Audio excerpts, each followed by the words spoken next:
बिटिया। पर यहाँ ये सब हमरी बिटिया के बिया हो गई। आपके हमरे सारा सपना छूट गए बाबूजी।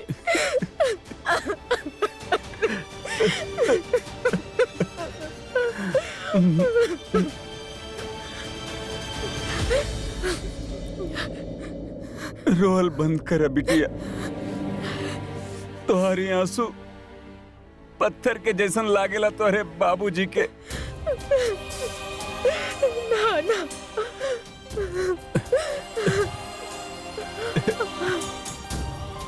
हमके ना मालूम रहे बाबूजी की सर हमके खुद में इस तरह मिला दी। हम तो आपके सिर्फ लेवे आए रहनी बाबूजी, देखी ना कहाँ हो गए। रामाधीर,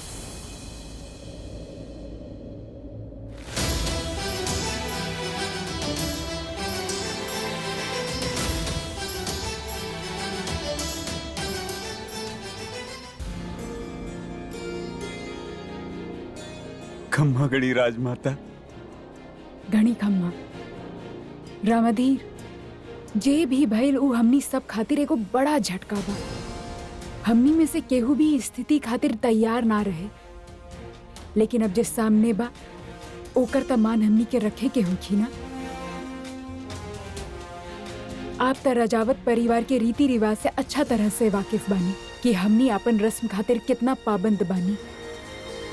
यही से विजय के कह के आपके हिजा बुलैले बानी पग फेरा के रस्म खातिर। कुमुद नीचे पग फेरा के सारा तैयारी पूरी कर दी। आप रानी के साथ रस्म पूरा करी।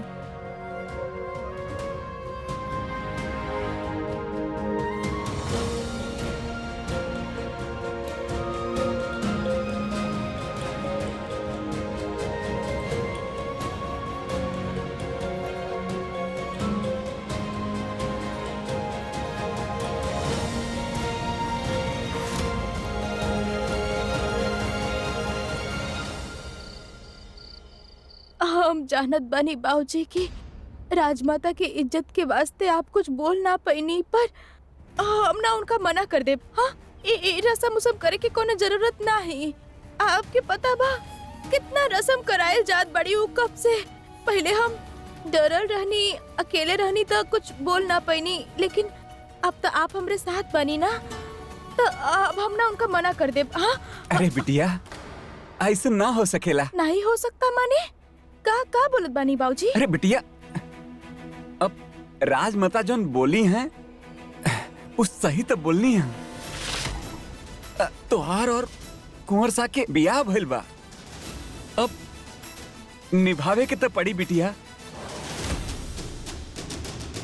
का बोलत बानी आप बाबूजी? तोके पता बना हमार बियाह कौन हालत में भइल बा? उ लोग हमरे जान लेवे वाला रहले तो फिर। अरे हमके सब पता बा बिटिया, पर हमरे खातिर तो सबसे जरूरी बात ही है बिटिया तू ठीक बाड़ू। और बिटिया ई जब शादी बियाह हो ही गइल बा त रस्म तो निभावे के पड़ी ना बिटिया। अब भी ई सब बोलब का? अब जानत बनी ना कि हमार सपना इंजीनियर बने के बा, और आप ही तो कहत रहनी हमरा से कि पहले पढ़ाई करा, ओके बाद इस सब के बारे में सोची। हाँ, फिर आप इस सब का। बिटिया, चाह तले जन घर बसे उहे कहलाए ससुराल। जे मान रखे ससुराल के ओकर हर सपना हो साकार। पता बा बिटिया, जब हमके पता चलल ई सब जन हो गईल, हम बहुत विचलित हो गए रहनी बिटिया। हमके तो पता ही ना चलत रहे कि हम करी का। अरे बिटिया, अब ई सब जन भइल उ बिटिया माता रानी के आशीर्वाद ही समझा। अभी जौन बियाह और ससुराल के जौन जिम्मेदारी है ये पूरी समझ बूझ के साथ निभावे के पड़ी। ऐसे कैसे निभाए के पड़ी? हम केहू के जानत भी नहीं कि हम प्यार जैसन चीज कैसे मान ली हम अभी। अरे तोहके पता बा बिटिया, जब हमार भी भइल रहे तब हम तोहरे अम्मा के शक्ल तक ना देखले रहनी। अरे शक्ल तो छोड़ा, उनकर नाम तक ना जानत रहनी। हम पहली बार उनका शक्ल देखनी जब उनके मांग में सिंदूर भरले रहनी, और वही सिंदूर के स्पर्श से हमार तोहरे अम्मा के साथ एगो रिश्ता बन गया है बिटिया। ये दिल के रिश्ता, प्रेम के रिश्ता। तोहार भी कुंवर सा के साथ ऐसने रिश्ता कभी नहीं जुड़ी। उनका कारण तू जेल गईला, इस सब के का मतलब बा? ये मंगलसूत्र, ये सिंदूर, इस सब के का मतलब बा बाबूजी? आप तो हमारा अपना बानी ना, तो फिर पराये लोगन की तरह काहे बात कर रहे हो? हमरे हाथ में कलम थमैले रहनी ना, फिर आपके एक कलम छोड़ के हम कर्जे उठा ले और घर के जिम्मेदारी संभाली का बाबूजी। अरे बिटिया, समय अपन चाल बदलत रहेला बिटिया, पर मांग में भरल ई सिंदूर, ई मंगलसूत्र, एकर मायने जिंदगी में कब्बो न बदलेला। काहे कि मांग में ई सिंदूर, ई मंगलसूत्र, ई अग्नि के साक्षी मान के लिहल गए 7 फेरा, ओकर जीवन में बहुत बड़ा महत्व होला बिटिया। तू अबे ना समझ पाबू ये बात के, लेकिन टाइम लगी, सब सीख जाइबू। इहे धर्म है तोहार। हम जानत नहीं बिटिया, कुंवर सा तोहार पूरा ख्याल रखी हैं, कोनो चीज की कमी ना होके दी हैं। अरे वो तब बहुत ही बिल्कुल भी ना है। अच्छे होते तो आपका जेल में होती का अब? वो बुरा मतलबी धोखेबाज आदमी बाड़े बाबूजी। 3 लोग के जान ले, एक को अस्पताल पहुंचा दे ले, उनका कारण आप जेल गई नी। आपन कियल गुनाह भी कबूल नहीं खन करत तू, और हमरे मांग में जबरन सिंदूर भर दे ले हो, और तू कहत बाड़ा कि अरे बेटा, हमार बात समझे के कोशिश कर। अरे का समझी हम बाबूजी, जब बात है गलत बा। कैसे इज्जत करी हम उनकर, कैसे हम उनका पति के नजर से देखी? बाबूजी, हम आपके इस शहर से वापस ले जाए आयल रहनी, कोनो बहू या पत्नी बने ना आयल रहनी। तो फिर तू हमके काहे ये दुनिया में धकेलत बाड़ा बाबूजी? आपके धर्म समझ में आवेला, रीति रिवाज समझ में आवेला, और हमरे मन में जो दुख भरल बा ओका कुछ समझ में ना आला का? अरे बिटिया, इधर देखा, हमार बात मान बिटिया। अपने बाबूजी का विश्वास ना हका तोहरा के। हाँ? वक्त गलत बा बिटिया, इंसान गलत ना बा। कुंवर सा बहुत अच्छा इंसान बना, तोहके हमरे मुंह में उनका अच्छाई दिखाई नहीं देत बा। हमार बात मान ले बिटिया। देखा, ई फेरा के रस्म तो हम ना देख पैनी बिटिया, पर ई पग फेरा के रस्म के सुख हमसे ना छीना बिटिया।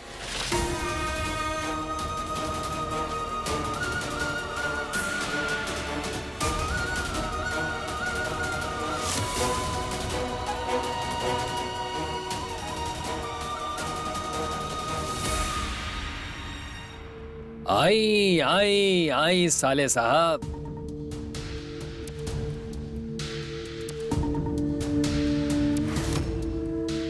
सही चमका तो नहीं आज आप?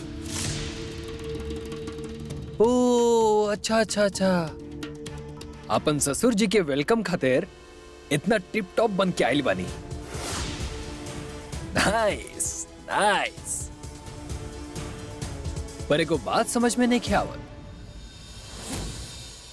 रजावत खानदान के सबसे बड़ा बेटा, सक्सेसफुल सर्जन, इतना अच्छा डॉक्टर, देखे में भी ठीक ठाक बानी आप, और वो 2% के जाहिल नौकरानी। वो पास आवेला ना तो ऐसा लगेला जैसे गाय की गोबर सूंघ लेनी। और आप कहां इस चक्कर में फंस गई?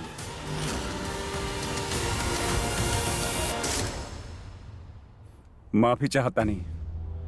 अब कौन बात के? जो अब तक भइल हम कहनी कहनी ओकरे खातिर ना, लेकिन अब जे करे जाता नहीं ओकरा खातिर।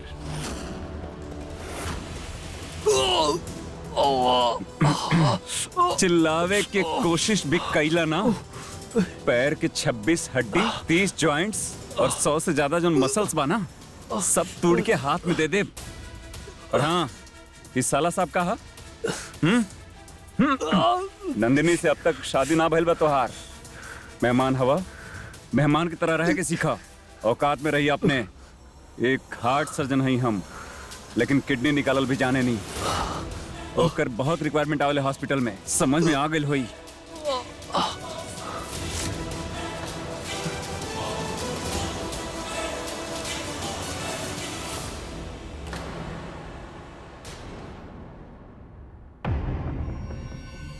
रानी सावत बड़ी प्यार से स्माइल करके हेलो बोल दिया।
भले ही सब अभी नाराज बा, पर हर काम के सिर्फ शुरुआत मुश्किल होला।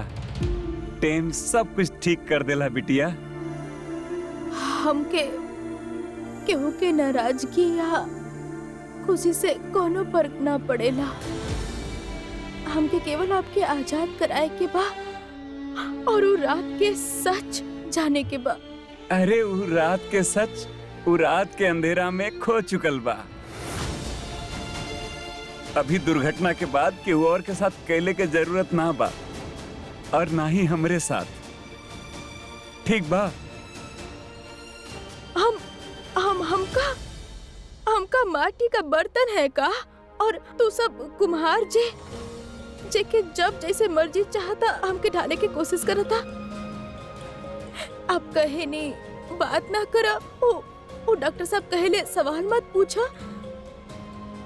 हमार मन बा, हमार दिमाग बा, हमके जोन मर्जी बा हम सोचब, और जोन जाने के बा ना वो जान के ही दम लेब हम। अरे तू कैसन बात करत हो बिटिया? अरे तोहरे आगे अभी पूरा जीवन पड़ल बा। ई ना हो सकेला बिटिया। टाइम हो गइल रामू काका, जाए के पड़ी। हाँ विजय भाई, आप काहे नहीं की पकड़त कुंवर साहब जी के? वो बोलले हमसे कि उहे कैले बाड़े एक्सीडेंट। रानी, हम बिना कोनो सबूत के कुछ नहीं कर सकत। सॉरी।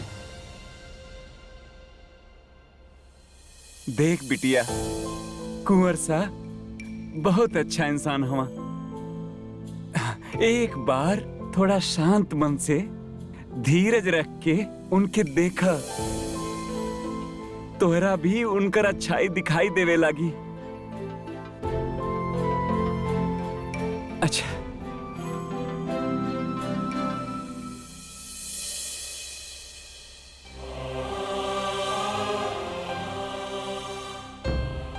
बहुत धूमधाम से तोहार ब्याह कल चाहत रहनी है बिटिया। बहुत सारा तोहफा भी दिहल चाहत रहनी है, पर ठीक है, अभी यह रखला रखला, ना लेला। ना, हमार बात मान ला बिटिया। हमके ना चाहिए, आप ही रखी, हम नहीं लेंगे। ले ली हैं।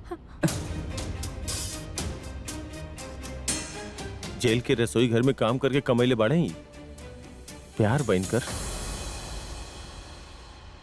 ले ले बिटिया।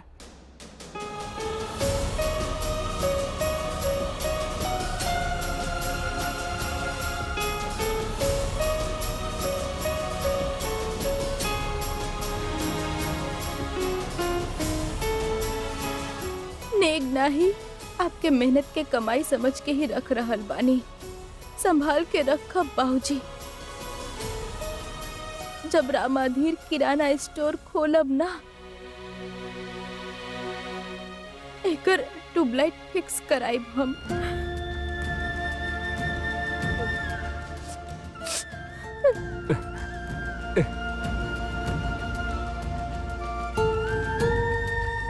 खूब खुश रह हमार बेटी।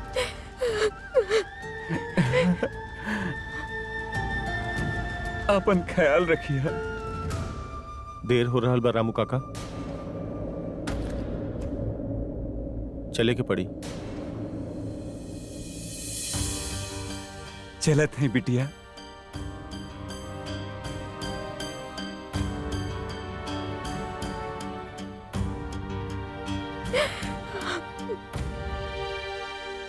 विजय बेटा, अगर तोहार इजाजत होके तो हम कुंवर साहब से बात कल चाहत रहनी है।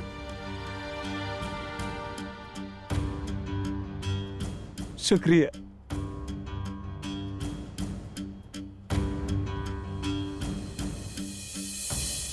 बहुत डिफिकल्ट हो जात बा रानी सा। पहले लोग सवाल पूछी और फिर हंसी उड़ाई कि एक तरफ रजावत और ग्वालियर घराना यानी कि हमसे रिश्ता जुड़े जाता, और दूसरा तरफ एगो नौकरानी के घर के बहू बना लियल गई। हम अपन परिवार से खुल के बात तक नहीं कर पावत। कब तक वो लोग के सवाल के टाले? जॉन रामाधीर आप लोग के जूता साफ करत रहुए, ओकरा सर पे आप लोग पगड़ी पहनाते नहीं। जॉन ही घर में नौकरी करते रहे, ओकरा के समधी बना के ओकरा से रस्म करावता नहीं। आप तो ऐसा ना रहनी रानी सा।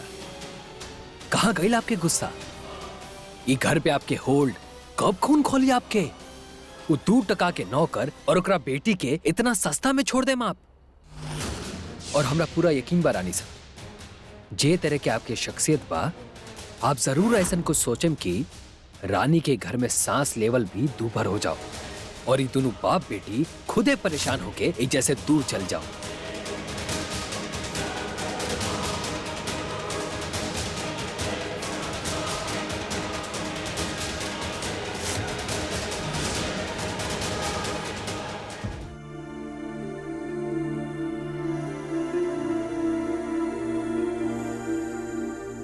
एक्सीडेंट के रात जौन भइल, वो हमरे ही आखिरी सांस के साथ हमरे साथ ही जाई। भूल जाए सब।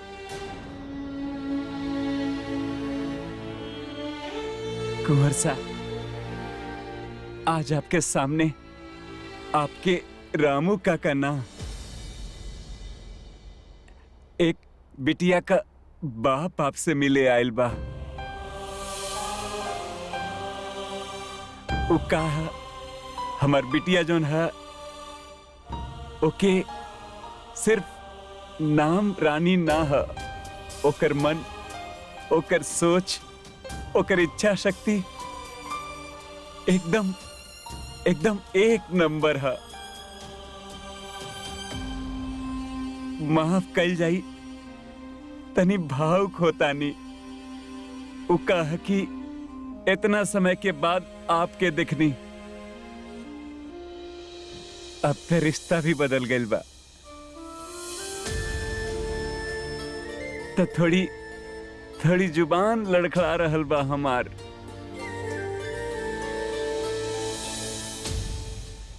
जे भी आपके कहे के बा खुल के कहब प्लीज। वो कहा कुंवर साहब, जब हमार रानी बिटिया पहली बार स्कूल जात रहे तो ओकर अम्मा ओके छोड़े जात रहे। हम उहे रहनी घर के बाहर ओके देखत रहनी। हमरे रानी बिटिया के नजर हम पे रहे। फिर आगे चलत चलत एगो मोड़ आइल, हम वहीं खड़ा रहनी और हमार बिटिया आगे बढ़त रहे। जैसे ही वो मोड़ आइल हमरा से नजर हटल और ओकर रोल शुरू हो गई।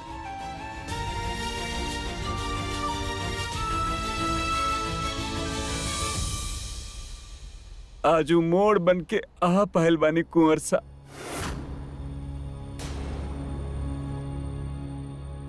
और अब हमरे रानी बिटिया के नजर हमसे हट चलल बा।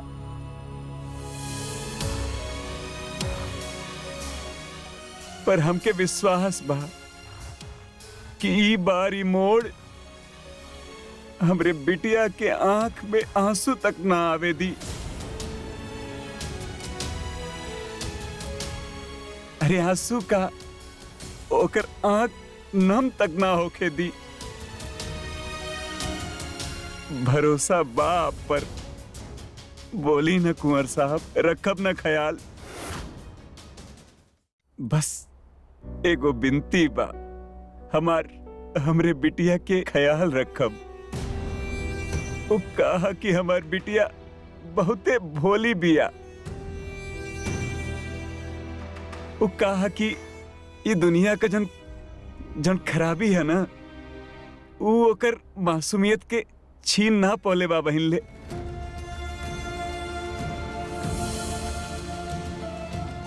अगर गलती से कभी हमरे बिटिया से कोनो बात हो जाता तो हम ओकरे खातिर आपसे माफी मांगत है कुंवर साहब। प्लीज आप ऐसा ना कहीं। एक बात और कहीं जी कुंवर साहब, हमार बिटिया के पढ़ाई मत छोड़वाए बाप। वो कहा ना कि हमार बेटी बहुत कुछ सहले बिया। गांव से लेके शहर के बीच में इंजीनियर बने के सपना है ओकर कुंवर सा। अगर ई भी ऐसे छीन लिहल गई तो हमार बिटिया टूट के बिखर जाई।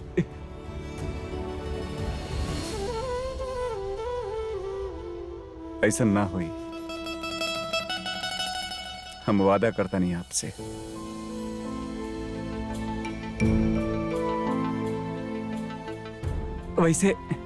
वैसे कहले में थोड़ा अजीब लगा था, पर हमरे गांव में ना एगो प्रथा है कि जब बिटिया के बिया होला तब बाप अपने दामाद खातिर एगो गाना गावेला।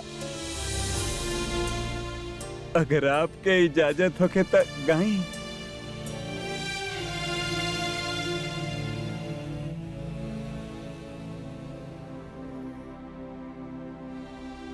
ओ रे बबूना तेरी हो चली मेरी बिटिया,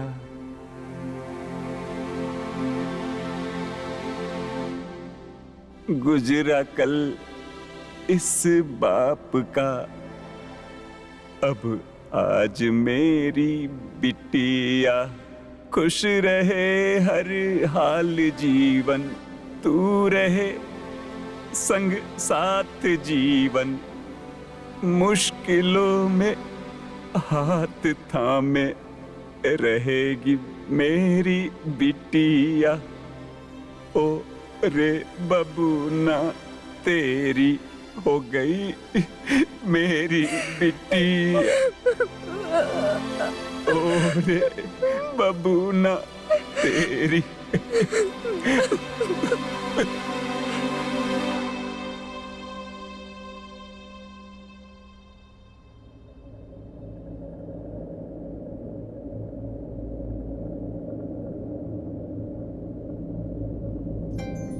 घड़ी खंभा कुंवर सा खुश रही, जियत रही।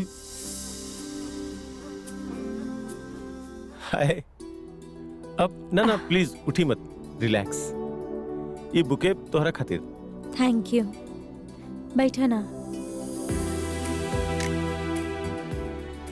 कुछ लेबा? Coffee, juice? ना प्लीज, कोनो फॉर्मेलिटी थोड़े बा। हम सिर्फ तोहरा से मिले आइल रहनी। अच्छा लगा था देख के कि you feeling better. Physically yes, लेकिन इमोशनली एक बार दिल टूट जाए तो ओकरा जुड़े के कोनो मेडिसिन ना होखेला किसन विक्रम। क्या रहा? I am really sorry bro. और तोहार स्टोरी एक इंडियन सिनेमा के क्लाइमेक्स कैसे बन गई पता ही ना चलल। लेकिन तू का कहलू यार, जे भइल से भइल ठीक बा, लेकिन उसे लाइफ तक खत्म ना हो जाले ना। We are young, we have time. पूरा जिंदगी पड़ल बा जिए खातिर। इतना वीक कैसे हो सकेलू यार तुम? क्या रहा? हमहू कबू ई सोचले ना रहनी विक्रम। अपनी दुनिया में रहत रहनी कि हमरा पास सब कुछ बा। वीर से शादी होके वाला रहे हमार। What else do I want? But you know, जब तोरा साथ ऐसा कुछ होगी ना, तब तारा के समझ आई कि हम का फील करत आनी। ओ प्लीज, का समझ में आई? सबके सामने जहर खा ले लू? नॉनसेंस यार। क्या रहा यार, कितना भी बड़ा प्रॉब्लम होके ओकर सॉल्यूशन ही ना होखेला। वैसे अगर ठीक से देखा तो काफी फनी सिचुएशन रहे ना। मतलब वो रानी के मुंह दिखाई में ब्रो के स्पेशली ऊपर से नीचे बुला के तूने को डॉक्टर के सामने जहर खा ले लो। आई मीन रियली क्या रहा? What were you even thinking? Don't mind me asking, but सच में जान देवे के प्लान रहे या फिर सब कुछ? तू कहे का चाह रहल बड़ा? एक्टिंग करत रहनी हम, ऐसे ही सबके डरावत रहनी।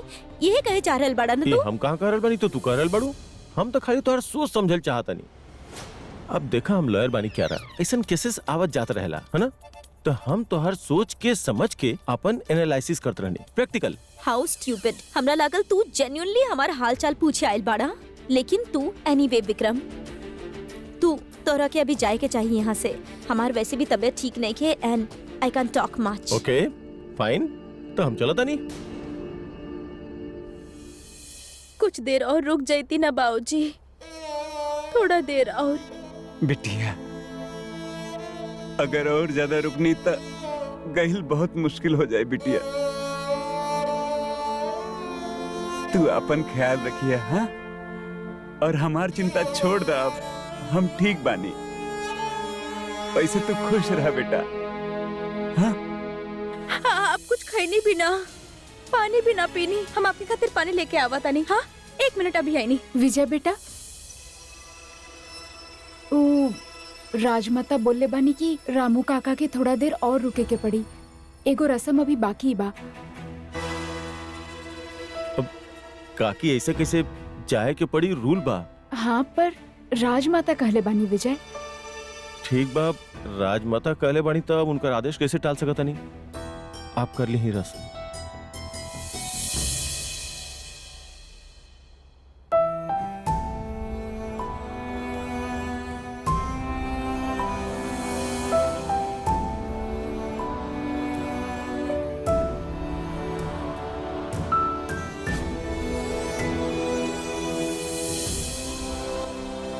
वीर, पापा आप? कैसन बड़ा? हम ठीक बानी पापा। ठीक तो नहीं खा।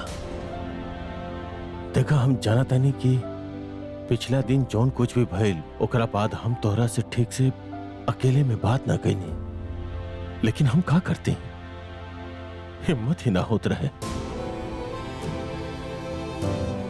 आप बहुत गुस्सा रहनी पापा। बहुत इतना कि हम तोहर चेहरा भी ना देखल चाहत रहने। हम सोचले रहने कि अब हम तोरा से कबो बात ना करब। बहुत चाह रहे बाप के अपन बेटा के शादी के देखे के, लेकिन तू हमसे वो हक भी छीन लेला बेटा। लेकिन इतना दिन तक तोरा से ठीक से बात ना कहनी और तोरा से कटल कटल रहनी, तो हम सोचनी कि अगर वो दिन तोरा कुछ हो जाए तो हम अपन पूरा जिंदगी तोरा बगैर कैसे बिताई थी। खाली यही बात से हम बहुत डरा गए रहनी बेटा कि तू ऐसा हालात में आ गईला जेकरा में केहू तोरा मारे खातिर उतारू रहे। हम बहुत डरा गए रहनी बेटा, लेकिन तू जौन कहला रानी के जान बचौला, वो कौन छोट बात नहीं खे। बहुत बड़ा दिल चाहिए ओकरा खातिर। तू सचमुच एक बहुत ही कमाल के बच्चा बना और हम बहुत ही किस्मत वाला बाप बनी। सबकर दिल तोड़ देनी पापा हम। राजमाता के, रानी सा के, नंदिनी, विक्रम, आपके। ना ना ना बेटा, तू हमनी के दिल तोड़ने नहीं खा, बल्कि फक्र से हमारा सीना चौड़ा कर दिले बड़ा। I am so proud of you my son. हम तोरा से बहुत प्यार करे नहीं बेटा, तोहर पापा के प्यार जिंदगी भर तोहर साथ रहे। यही से कबो ही मत सोचिए कि तू अकेल बड़ा। Thank you.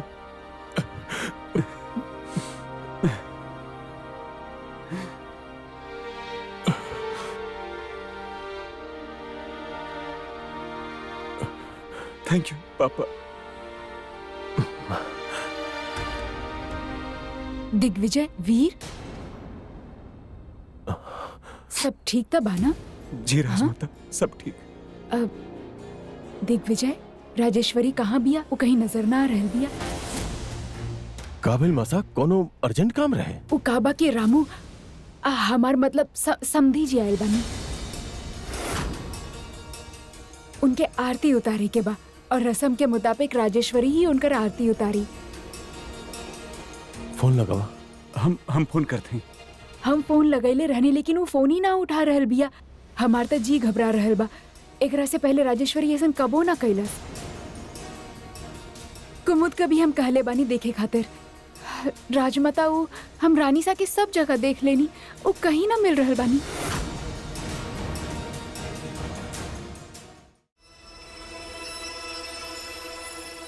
का भाई फोन नहीं उठावत। का हो गई बा राजेश्वरी के? ऐसे बिना बतौले कहाँ चल गई? यहाँ बैठ के वेट कर टाइम वेस्ट हुई। हम उनके फ्रेंड्स के पास और आसपास ढूंढ के आवत नहीं। रुका, हम भी चलता नहीं। ठीक बा। कौनो जरूरत नहीं के दीदी के ढूंढे के।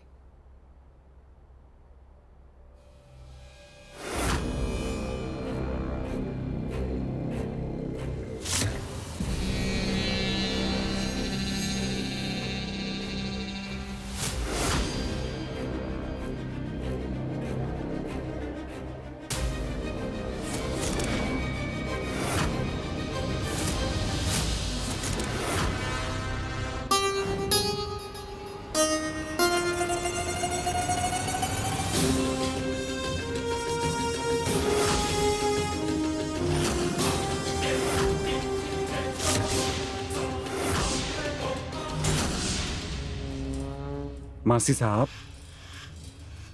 खम्भा गड़ी।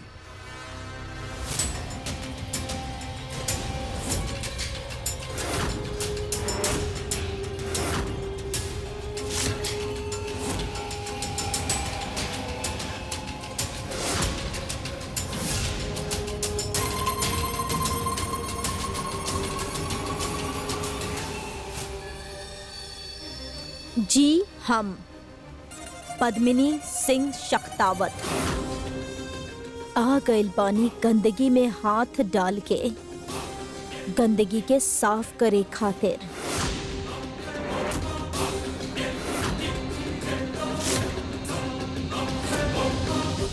दीदी कबो आपके अपन बेटा ना मननी, माँ कहे के हक ना देहनी आपके।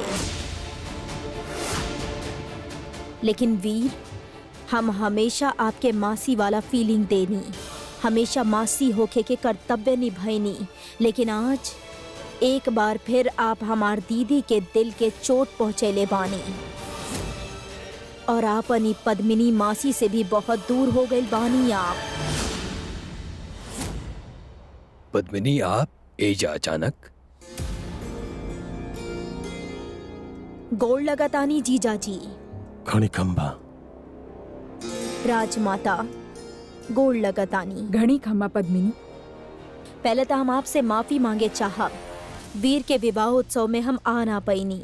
उकाब आना की हमार नंदोई की बेटी के शादी रहे हमार शहर जोधपुर में। वहाँ के प्रिंस नकुल सिंह शेखावत के साथ। जैसे ही वहाँ से फ्री भईनी तो हम सोचनी कि चल के दीदी के बहुरानी के आशीर्वाद देवे के लुप्त उठावल जाए। लेकिन यहाँ तक कुछ अलग ही लेवल के तमाशा लगा रख ले बानी आप लोग सोच रहल हो कब कि अचानक दीदी कहाँ चल गईली। जीजाजी हमरा के बताई कि ऐसन का भइल कि दीदी नाराज होके मायके चल गईली। अब तो उ तभी आई जब उनकर गुस्सा ठंडा होई। व्हाट? राजेश्वरी इतना बड़ा फैसला ले ली और ये बारे में हमनी से एक बार भी बात ना कैली। बात करे कि अब बचल का बा जीजाजी। एगो नौकरानी के आप लोगन उनकर बहुरानी बना देहनी। उनकर इज्जत, उनकर मान, उनकर मर्यादा रौन देहनी। उनका से जबरदस्ती रस्म करवावल जा रहल बा। एगो गांव के अनपढ़ लड़की के आप अपन सब बस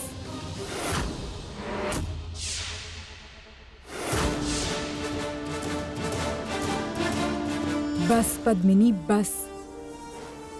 ई घर में आपके स्वागत बा, ठीक वैसे ही जैसे रजावत घराने में हर मेहमान के हो खेला। मगर भूली मत मेहमान के, ई आपके बहन के ससुराल बा और ई घर में का हो खेला, काहे हो खेला, एकरा से आपके कौनो ताल्लुक नहीं खेला। आप समझ रहल बानी ना हमार बात? राजमाता हमारू मतलब बिल्कुल ना रहे। अगर आपके जरा भी बुरा लगल होके तो हम दिल से माफी चाहता नहीं। लेकिन गलती सिर्फ वीर या फिर वो लड़की के ना ही बा, गलती हमार दीदी के भी बा। इतना नौकरन के छूट जे दे रख ले बानी। ई नौकर जात जे हो खेला ना, ई डरावे धमकावे से ना समझेली। इनका दर्द देवे पड़ेला। ऐसे तो हम आइल बानी यहाँ पर। अब आप सब हम पर छोड़ दी। दीदी के जगह अब हम उनकर नया समधी के स्वागत करब। हम आवतानी। रुकी, हमार मतलब आप नीचे जा रहल बानी? कुमुद, उस समधी बाड़े घर के त हम खुद स्वागत करब उनकर। रानी सा नीचे ना जाली, उनकर अपन नियम बा, यही से बस। नियम? यह तक कमी बा दीदी में। ऐसे समय में घर के नियम से ना, दिल से चलावे की चाहिए। हाँ ना राजमाता? अब अगर घर के समधी के जगह नीचे बा तो हम उनकर स्वागत नीचे जाके करब।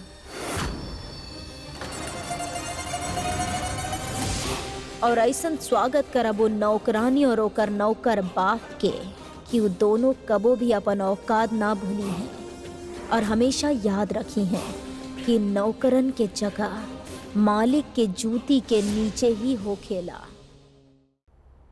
रुकी, हमार मतलब आप नीचे जा रहल बानी? कुमुद, उस समधी बाड़े घर के त हम खुद स्वागत करब उनकर। रानी सा नीचे ना जाली, उनकर अपन नियम बा, यही से बस। नियम? यह तक कमी बा दीदी में। ऐसे समय में घर के नियम से ना, दिल से चलावे की चाहिए। हाँ ना राजमाता? अब अगर घर के समधी के जगह नीचे बा तो हम उनकर स्वागत नीचे जाके करब।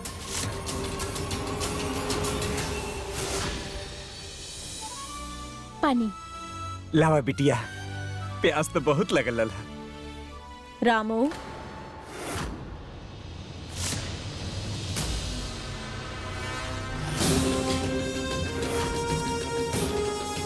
छोटी मालकिन, खंभा गड़ी छोटी मालकिन।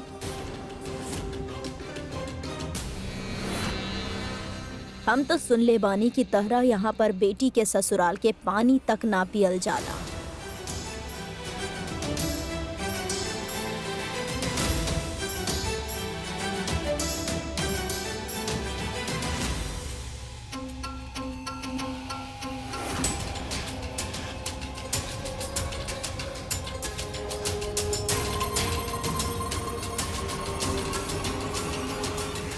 तो तू बाड़ू, बस बस।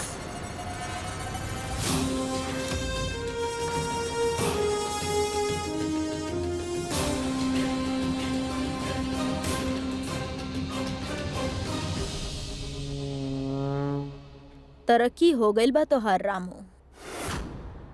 नौकर से सीधा तू ही घर के समधी बन गइल बाड़ा।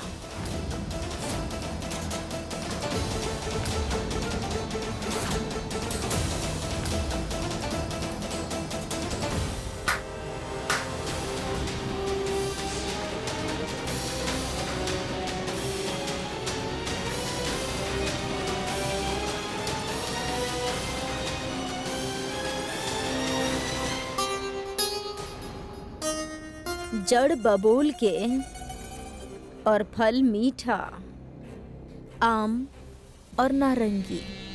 अच्छा बा। वैसे तो हर बेटी के पग फेरा के रस्म हो गई, शगुन भी दे देनी, लेकिन ना तू अपन रानी शाह खातिर, ना राजमाता खातिर, और ना ही हमरा खातिर कोनो तोहफा लैला। माफ कर जाई छोटी मालकिन, पर हम आप लोग इनके कैसे? हम तो का लैला ना कि देना चाहेला। मन्नी की तू जेल से आ रहल बाड़ा, लेकिन तोहफा तो ला ही सकत रहला ना।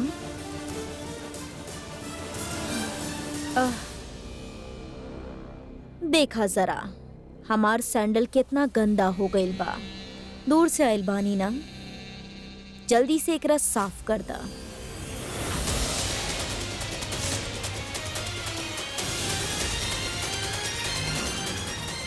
हम सोचब कि अपन बेटी के ससुराल में इहे तोहार तोहफा बारा में।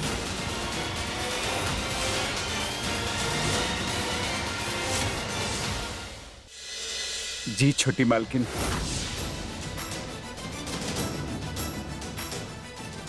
बाबूजी,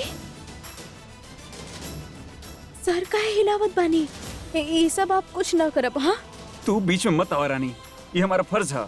बाबूजी, हम कर दे। हाँ, आपके सब करे की कोनो जरूरत नहीं है। तू पीछे हट जा। छोटी मालकिन हमरे खातिर रानी सा के समान है। अरे कुछ मंगली है हमसे, हम मना कैसे कर देता? नहीं बस नौकर रहनी है घर के। अब तक बेटी बिहले वानी तो इज्जत दिहले से मना ना कर सके नहीं हम। अब तू हटा। पर बाबूजी, अब तू पीछे खड़ा रहा।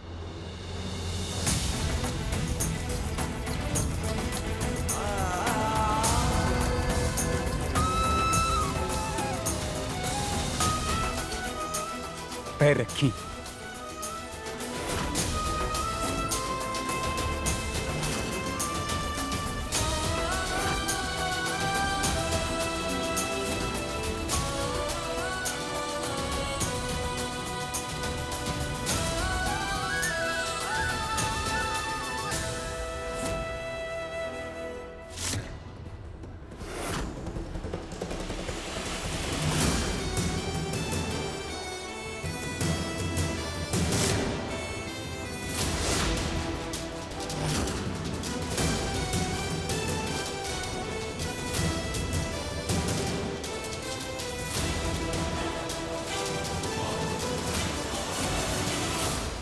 ये आपके केले की जरूरत ना है राम काका।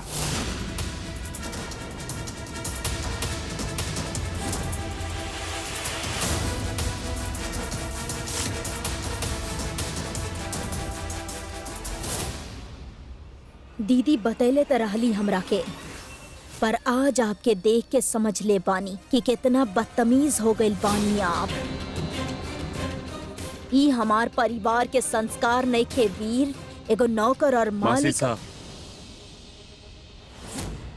हम मानत हैं कि ये आप खातिर बहुत डिफिकल्ट हुई, काफी हद तक शॉकिंग भी। हमने सब कंफ्यूज्ड बानी, हम खुद। लेकिन अब रिश्ता और वक्त दोनों बदल गइल बा।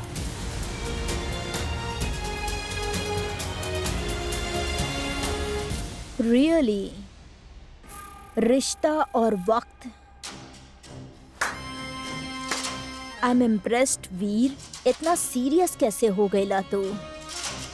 ई जे रामू बाना ई घर के मैनेजर रहे,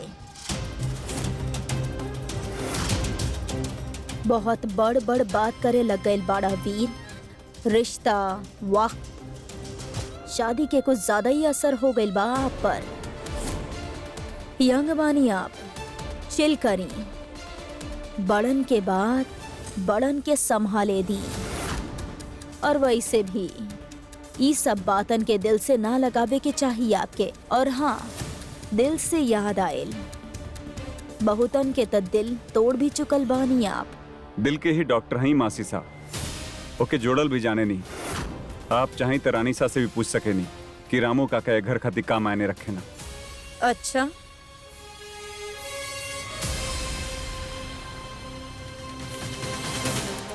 तई हल्का औकात वाला नौकर और ओकर बेटी के खातिर आप हमरा के जोधपुर के शान पद्मिनी सिंह शेखावत के सीख दे रहल बानी।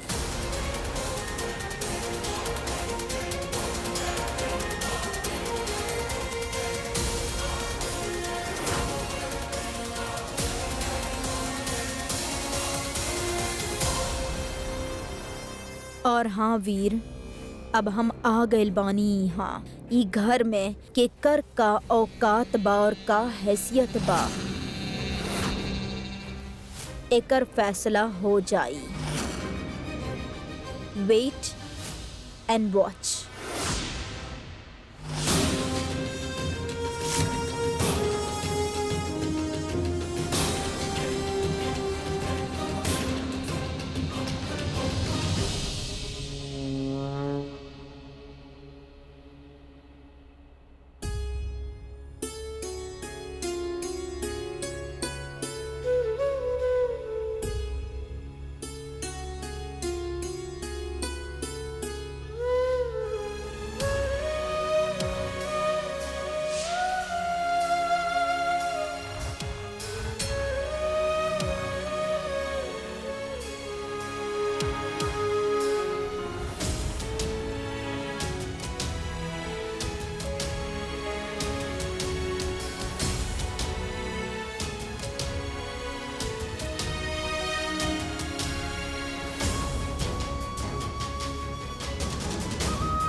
हर रिश्ता के एगो ओहदा हो खेला पद्मिनी। अब वो हमनी के समधी बन चुकल बाड़े।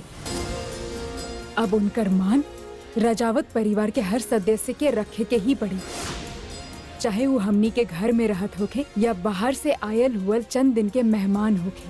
तो रखनी ना हम राजमाता। हम चाहती तो उनका से जूठा बर्तन ही साफ करवा सकत रहनी, लेकिन हम तो सिर्फ पद्मिनी, ई सब कायदा रस्म पीढ़ी से चलत आ रहल बा हमनी के परिवार में। ना हम कभी भूलले बानी और ना ही राजेश्वरी के भूले देले बानी। आप जे कहनी वो गलत कहनी और दोबारा हम ई घर में बर्दाश्त ना करब। समझ रहल बानी ना आप? लेकिन सोसाइटी नाम के भी कोनो चीज होखेला और वह सोसाइटी के हमरा फेस करे के बा। हमार दीदी के नाराज होके ई घर छोड़ के जाए के पड़ल। आखिर काहे? एगो नौकरानी की वजह से। अरे दोनों बहनें एक जैसन बाड़ी, बिना सोचे समझे आवाज ऊंचा करत रहेलू। बात के समझा पद्मिनी, माँ से बिल्कुल ठीक कह रहल बाड़ी। और रानी से इतना नफरत कैला के बावजूद भी राजेश्वरी कबो ऐसा ना कैली। दीदी तो हमार भोली बाड़ी, लेकिन हम ऐसा नहीं खी। हाँ वो तो दिख ही रहल बा। सर्वेंट्स के एरिया उनकरा खातिर बा, आपके वहाँ जाके ये सब करे के का जरूरत रहे? टाइम टू टाइम आप भी अगर जाके वहाँ डोज दे ले रहती तो वो नौकरानी आज हमने के एरिया में ना रहती। ई लोगन के जितना छूट दिहल जाई ना, ये उतना ही फैली हैं। देखी, एगो बकरी घर के बहुरानी बन गई। बस कहे कि आप राजेश्वरी की बहन बनी, ई घर में हमेशा आपके स्वागत होगी, लेकिन ई घर के अंदरूनी मामला में आपके दखल अंदाजी हमके बिल्कुल मंजूर नहीं थे। आप जे भी कहीं वो गलत कहीं, ई घर के परंपरा के विरुद्ध बा।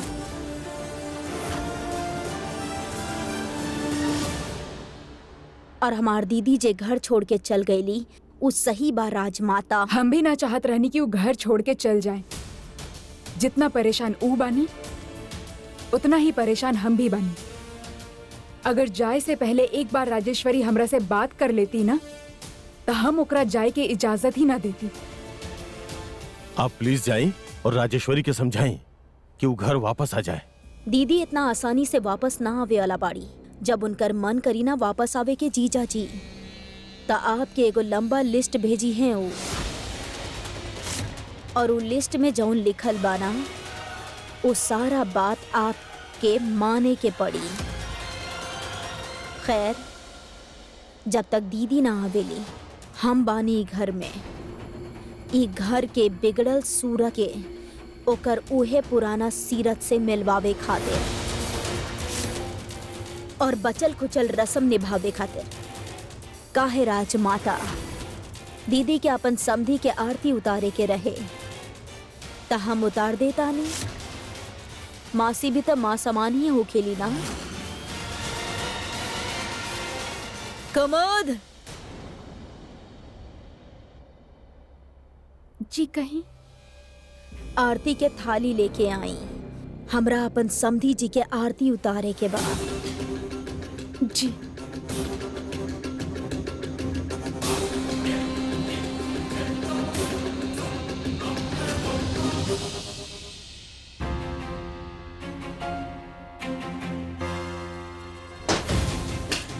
का बदतमीजी है?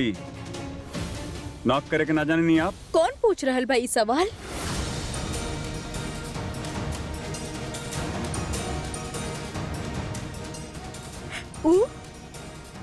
ऊ रात नशे के हालत में लोग के जान लेलस, या ऊ जे राजकुमारी जी के जान बचाईलस? कौन सा चेहरा छुपल भाई सवाल के पीछे? ऊ का जे हमरे बाबूजी के गलत इल्जाम में जेल भेजवैलस, या ऊ का जे हमरी जान बचावे खातिर हमार मांग भर देलस?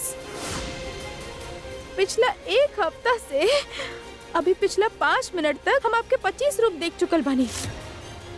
एक पल में बाबूजी के इज्जत करी नहीं तो दूसर पल में ऐसे ही हमार शकल देख के फट पड़ी नहीं। गोबर हो जा रहल बा हमार दिमाग, कुछ समझ में नहीं के आवत हमरा के। देखो, हम ना एक जैसे हैं, जैसे अंदर वैसे बाहर, और गणित में भी हर सवाल के एक ही जवाब होखेला, लेकिन आप तक खुद में ही इतना सवाल बने कि किस किस का जवाब ढूंढे हमको समझ में ही नहीं आता है। आपके कौन सा रूप के सच मानी हम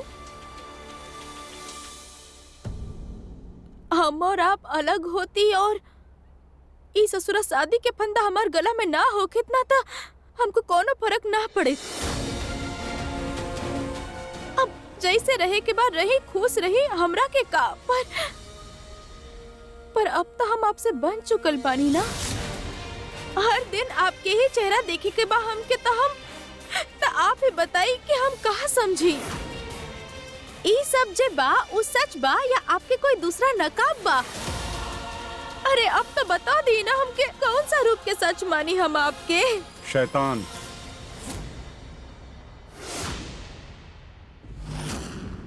शैतान के कब्बो एक रूप ना होला। आप हमरा में अच्छाई ढूंढता नहीं, ये आपका अच्छाई है। बेमतलब हमके ना फंसाई में।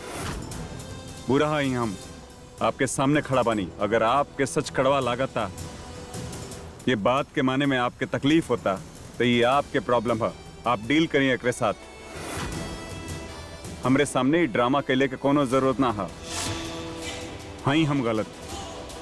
शराब पी के लोगन पे गाड़ी चढ़ौले हैं हम। आपके बाबूजी के जेल भी भेजले हैं हम। आपसे शादी भी कैले हैं हम। गलत हैं हम। और जानत हैं ओकरा से भी ज्यादा का गलत है? ये हमनी के रिश्ता।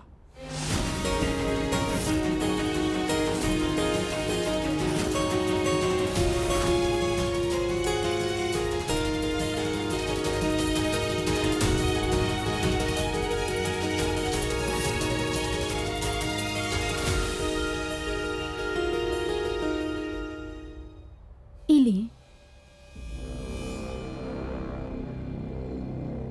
हमावतानी राजमाता।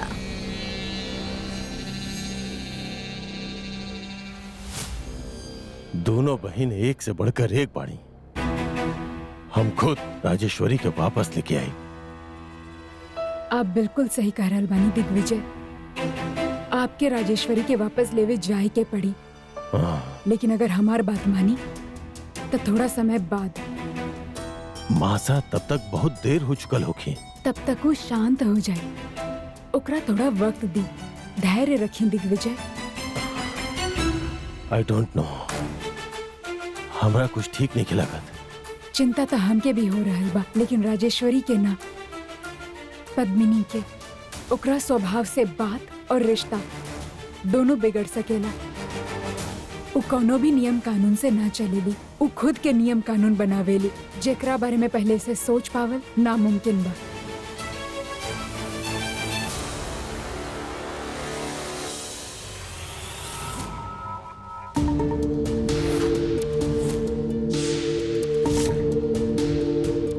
अभी अभी त आइल बाड़ू,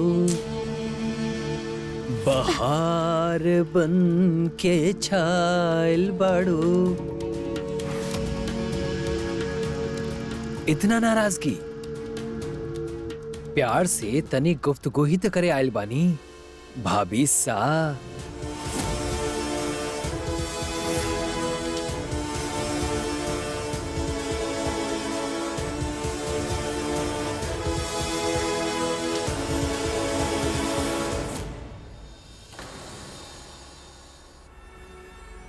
खटिया से रानी खातिर सीधा किंग साइज बेड। ये सफर काफी जल्दी तय कर ले लू तू। I am impressed. तभी हमरा के भावना देले रहलू ना, काहे कि तहार नजर ता पहले से ही एजा टिकल रहे। तू जैसन छिछोरा ना ऐसन घटिया बात ही सोची। रानी सा के कान भर के अब माफी मंगवा लेना ना। तू माफ नहीं की कैले तो के। तू ज्यादा मचला मत, मसलने में ज्यादा टाइम ना लगेगा हमको, बुझे?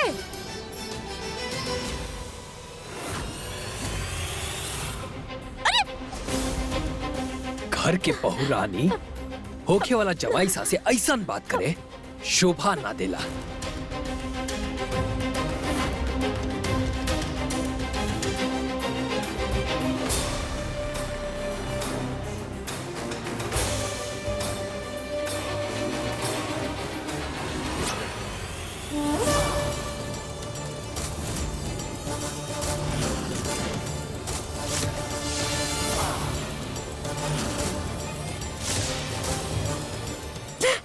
और जमाई सा के सर फाड़ दे, वो भी शोभा ना देला। गांव भले ही छोटा बा हमरा, पर जिगरा तू शहर के चिरकुट लोग से बहुत बड़ा बा। तू हमको ना डरावे की कोशिश मत करियो, समझला?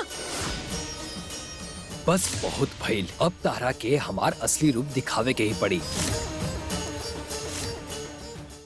हम माफ नहीं किए हैं तुमको, तो ज्यादा मचलो मत, मसलने में ज्यादा टाइम ना लगेगा हमको, बुझे?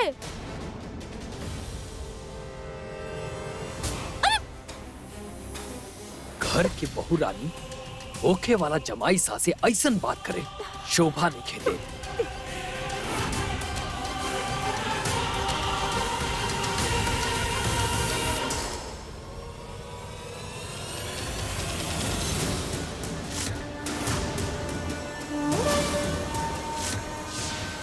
जमाई सा का सर फाड़ दे, वो भी शोभा नहीं देगा।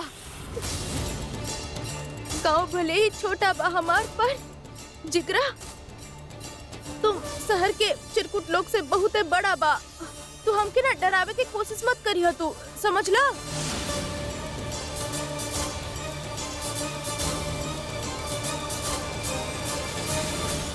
देख लेम तारा के।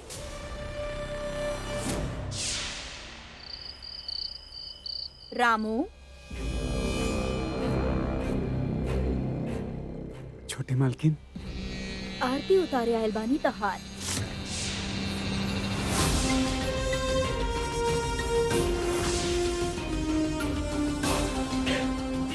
हमार दीदी के घर के परंपरा बा, अपना आप के भगवान मत समझ लिया। औकात ना बा तहार। दीदी तरह के गाय समझत रही, लेकिन हम अच्छा तरह से जानत रहनी कि तू गाय के रूप में भेड़िया बना। देखा ना, तहार बेटी ई घर के बहुरानी बन गई और हमार दीदी रानी सा मालकिन से सीधा समधन। वैसे दीदी रहती ना तो तहार आरती ए तरह से उतारती कि ना उतारती वो तो हम ना जानते, लेकिन तहार इज्जत अच्छा तरह से उतारती। आफ्टर ऑल तोहार जैसन तुच्छ नौकर के इतना औकात नहीं थे कि तू कबो भी हमार बराबरी कर सका।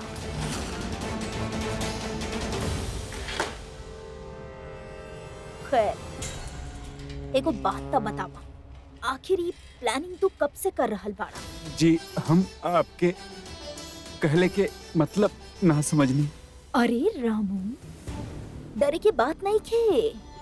अब तू हमरा के बता सकेला। अब तो रिश्ता भी जुड़ गइल बा। हम दीदी जैसन जरूर बाड़ी, बाकी हमार तरीका अलग बा। खुल के बतावा हमरा के। छोटी मालकिन, जैसन आप समझतनी वैसन कुछ ना हो। अच्छा, मान लेने की इस सब ऊपर वाला के मर्जी बा, नसीब के बात बा, लेकिन तारा का लगेला तोहारू बेटी के दीदी कबो भी घर के बहुरानी बनाई है? कबो भी वो प्यार, वो सम्मान, वो मान दी है जे घर के बहू के मिलेगा चाहिए?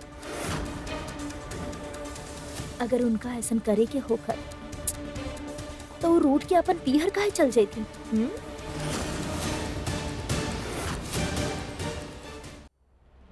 छोटी मालकिन, हम तो हमेशा रानी सा के आदेश के अधीन रहल हई। कभी कोनो चीज खातिर मना ना कैनी हम, और न कभी सवाल कैनी।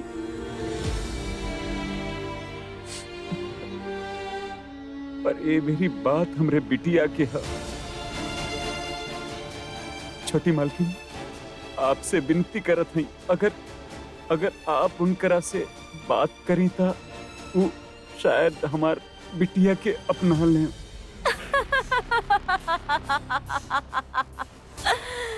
का कहला? हम का करी? रानी जी से बात? फंस गईला ना रामू। अभी तू हमरा से कहला कि तू ई बात सोच भी ना सकेला, और अब तू हमरा से कह रहल बड़ा कि हम रानी सा से बात करें। रियली?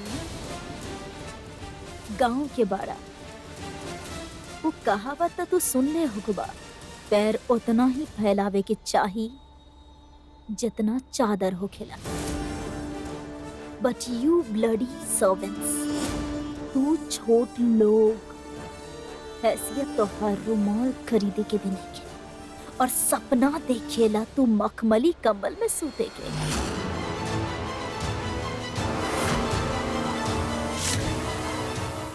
चला एक बात खातिर इहो मान लेतानी कि दीदी तोहारू बेटी के अपना ले। काऊ तोहार 5 फुट 2 इंच के लड़की के कंधा में इतना जोर बा कि घर के जिम्मेदारी अपन कंधा पे उठा सके, कर पाई हूँ? काऊ एगो सक्षम बहू बन के ही घर के रीति रिवाज और परंपरा के समझ पाई? रजावत परिवार के आन बान और शान के समझ पाई हूँ लड़की?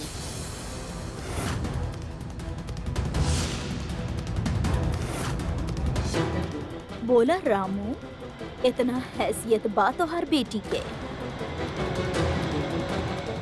नौकरानी बन के आयल रहली तोहारू बेटी घर में, लेकिन अब काऊ असली बहुरानी बने तक के सफर तय कर पाई? ई घर के जिम्मेदारी रीति रिवाज उठा पाई हूँ? जवाब द रामू, हम तारा से कुछ पूछ रहल बानी। छोटी मालकिन,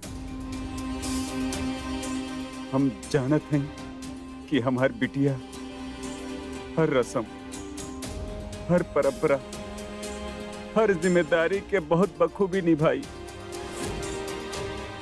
कहा कि वो जब गांव में रहे तो हर परीक्षा में हमार बिटिया नंबर 1 आवत रहे, वैसे ही जीवन के ई परीक्षा में भी फर्स्ट क्लास फर्स्ट डिवीजन में पास होखी। हमके विश्वास बा वो केहू के निराश ना करी। हम वादा करत हैं आपसे छोटी मालकिन।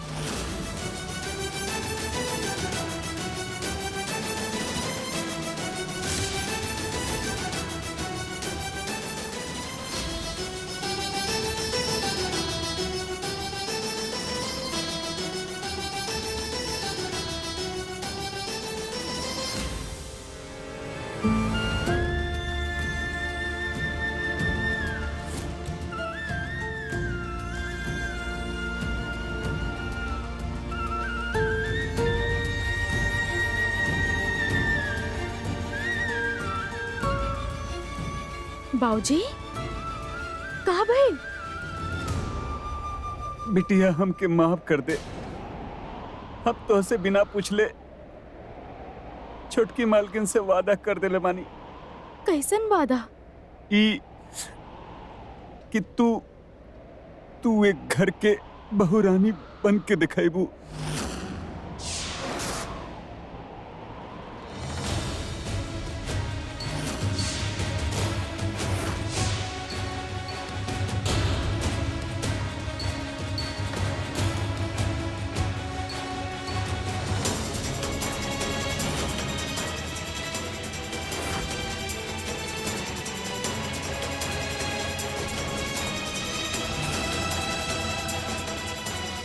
पद्मिनी सिंह शक्तावत नाम बा हमार।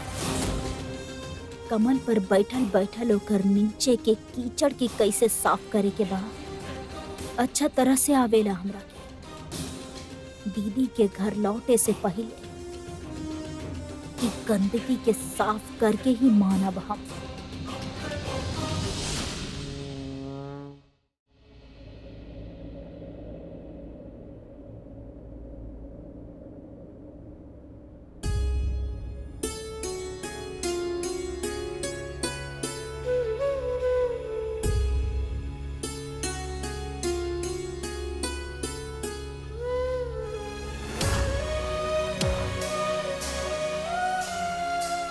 कसम खा बिटिया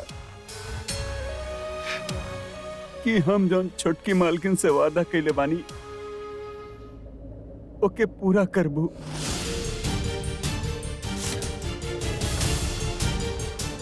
एगो अच्छा बहू के हर फर्ज निभाईबू।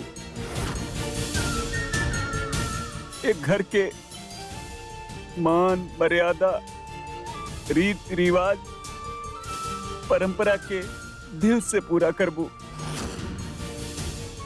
सबके खुश रखू बिटिया, कसम खा।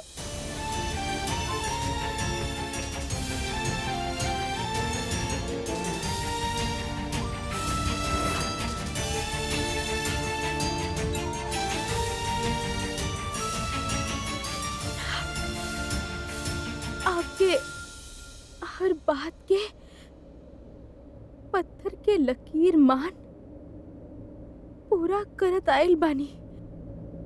ये बात भी मान लेब, लेकिन आपके भी हमसे एक वादा करे के होगी।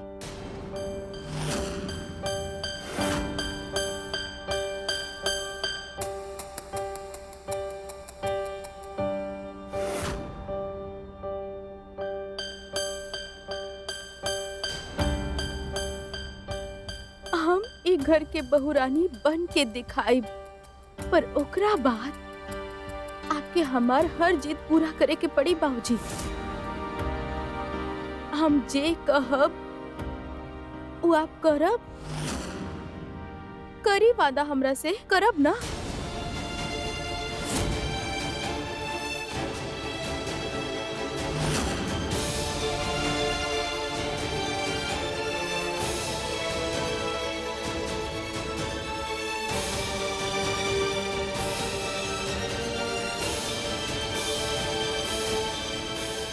हम वादा करते हैं बेटा,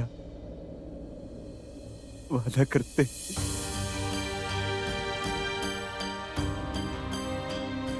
हम अपन फर्ज निभाई बाबूजी, पर आपके सच भी दुनिया से छुपे ना देब। आप खुद कबूल करब कि आप निर्दोष बानी। माता रानी के कसम, वो दिन फुल इज्जत के साथ आपके गांव लेके जाइब हम।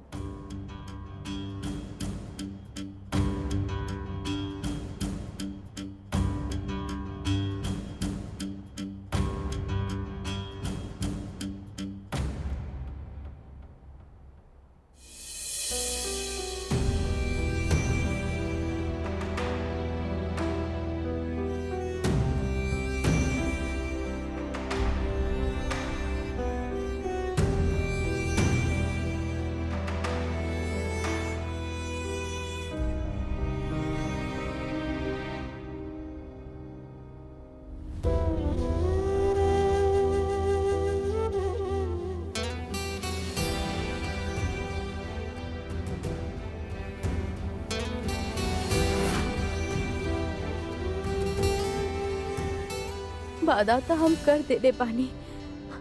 इस सारा उलझन के बावजूद भी आपके वादा पूरा करे के पूरा कोशिश करेंगे, लेकिन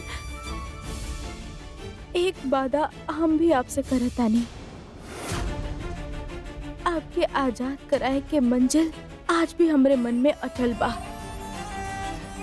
ओके भूलन नहीं हम, और आपके भी भूले ना देव। आप ना तैयार रही हो, हम जल्दी तो के लेवे आई। दामू का वक्त हो गइल बा,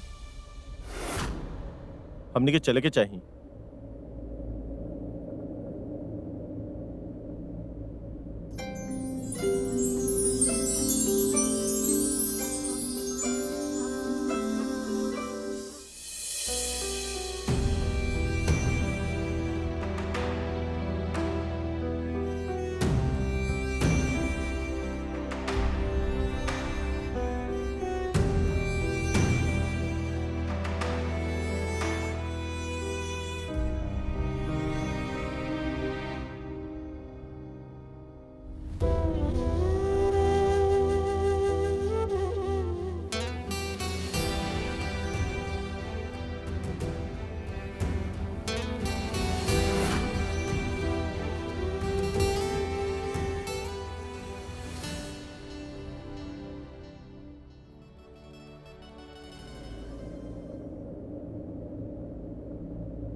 रुका।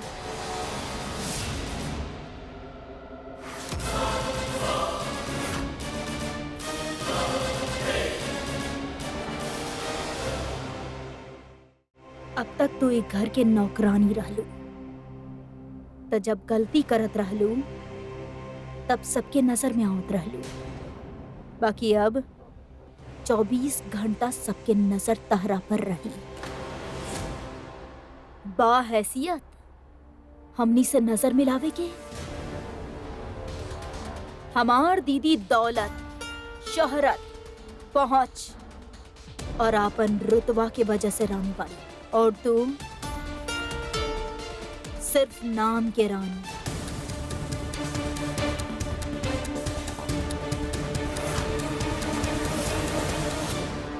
तहार बेचारा बाप वादा दे के गई और तू वादा ले भी ले ली, लेकिन ये घर के जे सुख, समृद्धि और सम्मान बा, उ सब हमार दीदी के वजह से बा।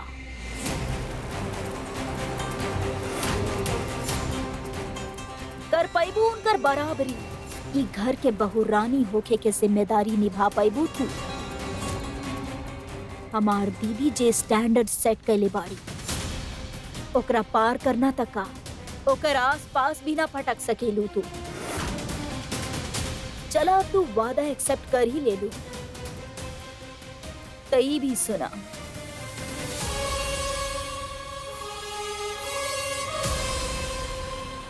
सबके जरूरत समझ के उनका एक साथ लेके चले के होगी।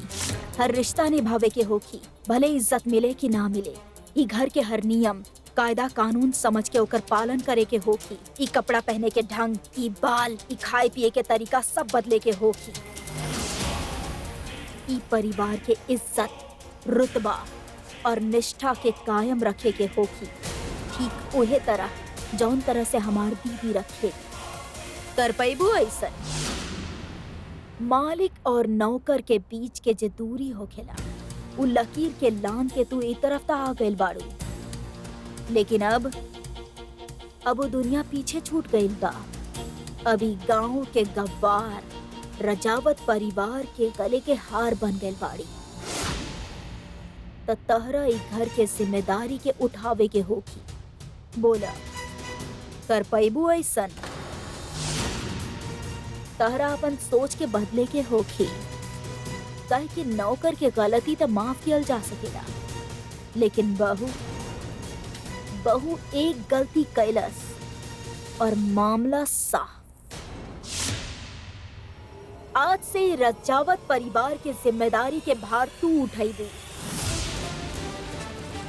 सुनले बानी गणित में बहुत अच्छा बाड़ी, दीदी के खौफ याद बानी, तब बस ओकरा इंटू 2 कर दा। डबल।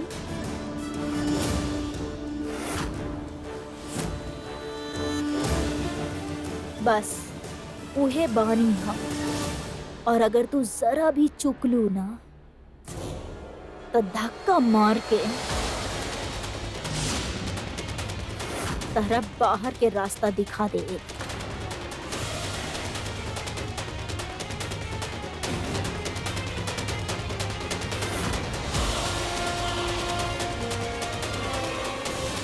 अपन दीदी के खातिर कुछ कर सके नहीं हम।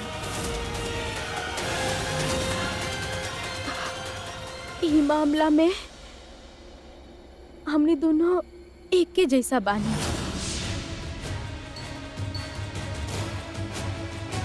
हम भी हमरे बाबूजी खातिर कुछ भी कर सके नहीं।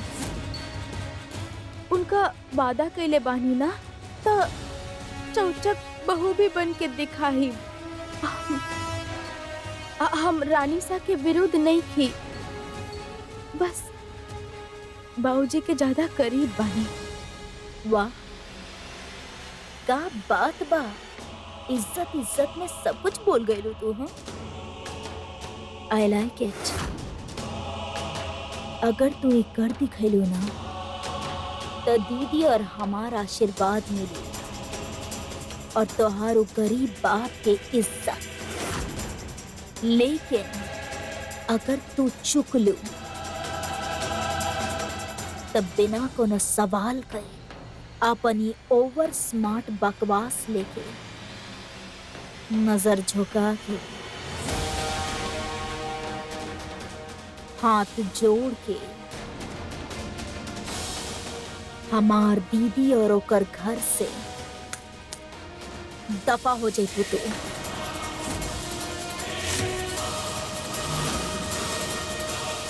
बोला, मंजूर?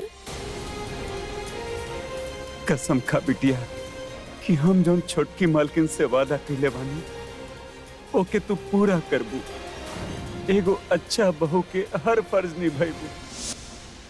मंजूर,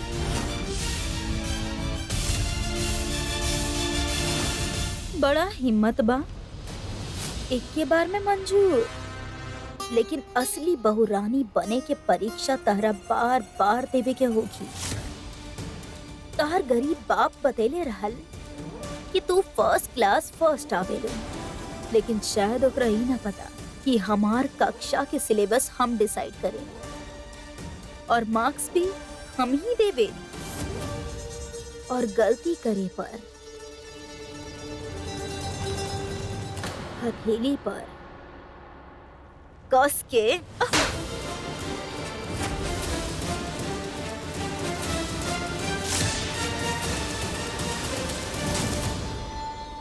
हमार कक्षा में तोहार स्वागत बा, गरीबन के रानी।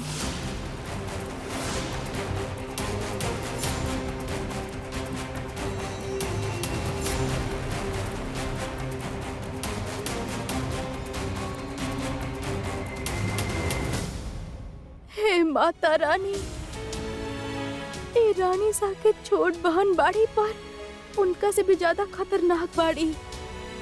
रक्षा कर अब हमार माता रानी।